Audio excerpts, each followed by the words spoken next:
79, and that's basically Proposition 2.5 new growth. State aid,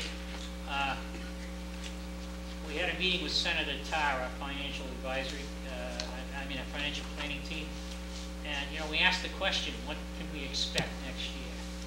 And he was reluctant to give a number, but suggested that in a worst-case scenario, we could be down 5%. Local receipts, we're projecting, because of motor vehicle excise tax and building permits, compared to 2009, a decrease of $234,000. So the total revenue that we have to operate is only $609,000.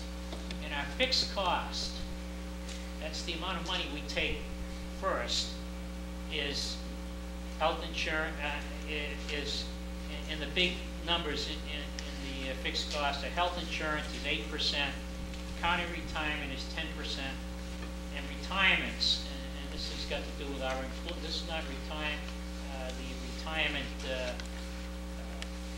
benefit from Middlesex County. This is retirement benefits that our employees that retire get, sick leave buyback, longevity pay, etc., things like that. The fixed cost, if the health insurance is 8%, county retirement isn't going to change. That number is, there's not much we can do with it. Is $669,000, and if you look at the total revenue increase, that means basically there's nothing left for increases in funding for the school or general government. The school budget, we're projecting at a 6% increase, which is $1,342,000, and the general government budget is $349,811. It's projected at 3%. That basically provides level services. So the operating budget increase is $2,362,449. The budget deficit is sitting around $1.7 million as we stand here today.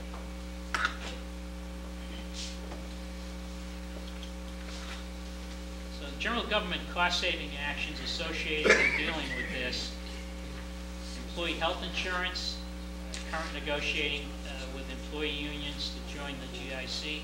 We're also working with Maya, who's a current insurance provider, to come up with more affordable plans. We have employee contracts that contain some lucrative buybacks upon retirement.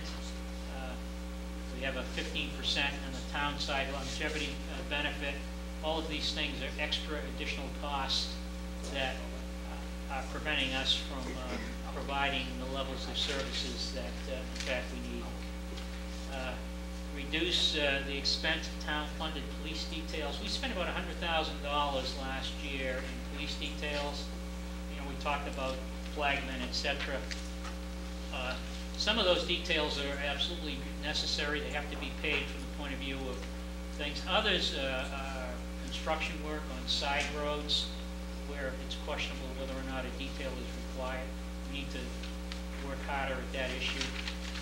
We have fairly substantial police and fire overtime budgets that we need to look at.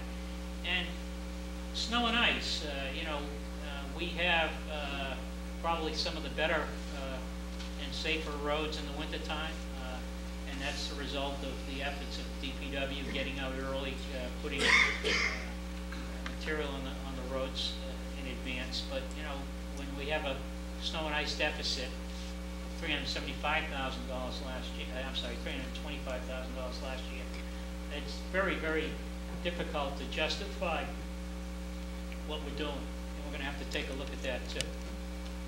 School cost savings, I'm sure the school department is going to be talking in more detail about this, but in the general categories: immediate budget freeze, energy savings, a third reduction in paper use, freeze on the purchase of consumables, substitute in classroom coverage, building use of maintenance, and vacancies and hires.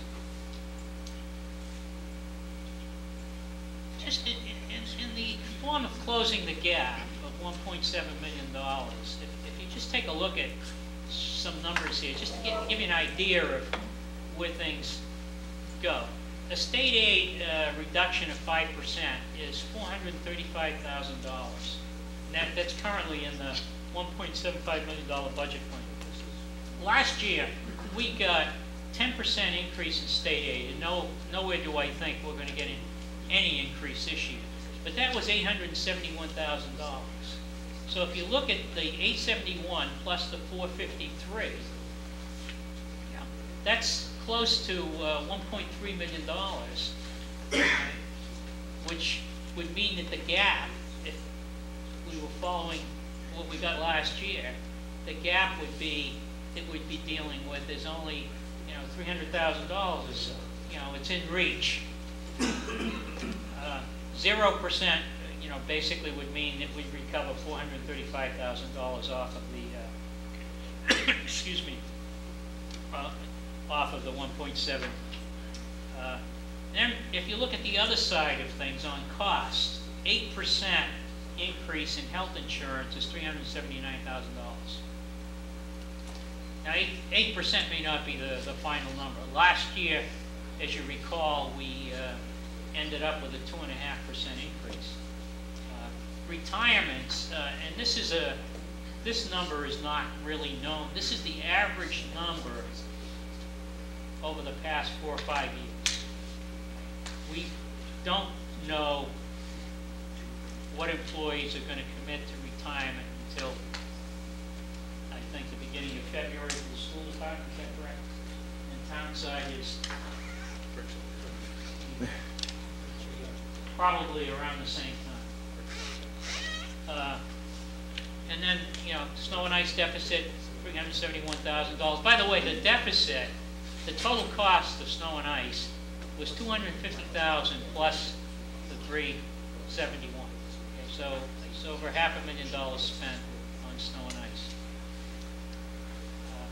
How can you help? Contact your state legislators and governor. Let them hear your concerns regarding reductions in state aid, local mandates, building construction, prevailing wage, GIC rules. I have been meeting with selectmen from 6 surrounding communities, and we had a meeting with Secretary of Administration and Finance this week in Boston, Secretary Kerwin, and we presented some of these issues associated with, our hands are tied. State mandates prevent us from saving money. Selectman from North Andover had an interesting example. They had a group, private group, that wanted to build something in town for the town, and the project was budgeted somewhere around $3 million, and because of the prevailing wage, and it was being forced on them, even though the private group was paying for this, another $1 million. So these are the kinds of things that, from state law point of view, cost money. I'll give you an example here locally. It's a thorn in my side. We need to put new windows probably in some of the schools, but at Town Hall, which is an elementary school, lots of glass, single pane, right? And I think the estimates were $500,000, which seems to be outrageous, right? And it's got to do with the state requirements to hire a project manager and architect for projects this size, right? When you can get a window contractor to come in and replace the windows. Even if you were paying the window contractors help prevailing wage, it would be less money. The law, does not work in our favor. Contact Mike Prisco. I think he is here today. Mike, raise your hand. He's the chairman of the Fiscal Advisory Committee with your cost-saving ideas. We certainly can use them. Report any observed waste to your local officials. Let your voice be heard at budget hearings and town meetings. I just give you an idea of when I talk about health insurance, I'm focusing on it. From 2004, fiscal 2004 to fiscal 2009, our health insurance costs went up 60%.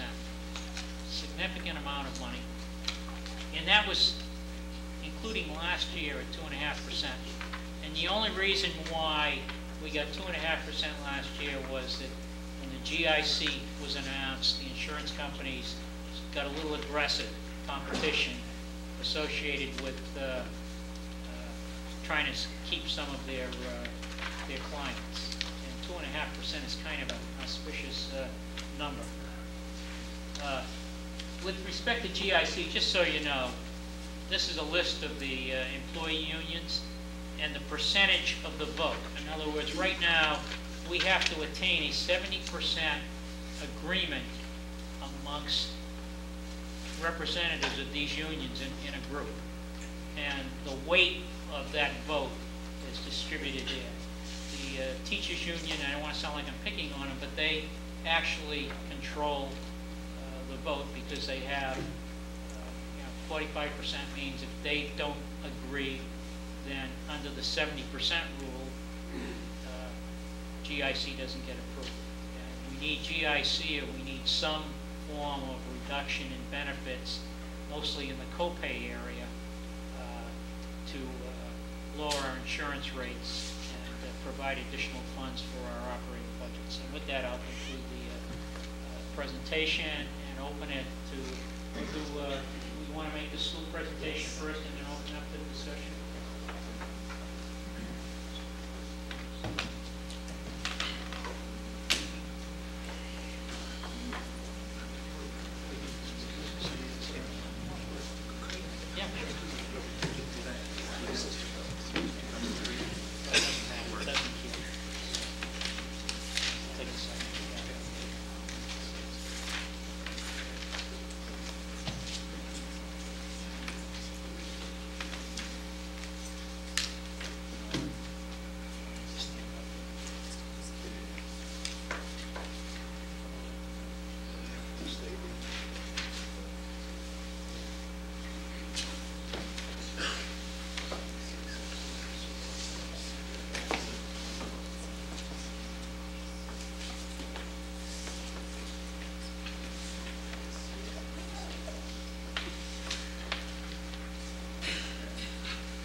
Thank you, Mr. Messeri.